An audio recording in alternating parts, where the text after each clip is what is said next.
سلام. اینجا خواستم این گزارش رو براتون بگیرم که مملکت اسلامیه، بعد خودشون هزار جور فیلم لواتشون، فیلم داستانهای دیگه شون در میاد، همجنسگراییشون هیچ مشکلی نداره، از نظر کل دنیا اصلا مشکلی نیست، واسه خودشون موردی نداره، حلاله، حرام نیست. ولی این بنده خدا رو نگاه کنید، اینجا دراز کشیده خوابیده، بالاخره ایشون هم میل جنسیشه، باید بهشون احترام بذاریم. ولی ببینید تو چه وضعیتی اینجا خوابیده.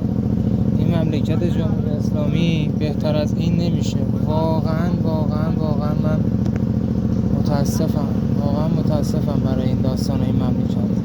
نگاه کنید، نمیدونم واقعا چی بگم، خدا ازتون نگذره، واقعا گناهی نداره. حالا باز دیگه نمیدونم چی بگم، گزارش میگیرم واسه گزارشگر من و تو. لطفا پخش کنید که ببینن چی به سر این مردم و مملکت ما دارن میاد. ببینید چیه.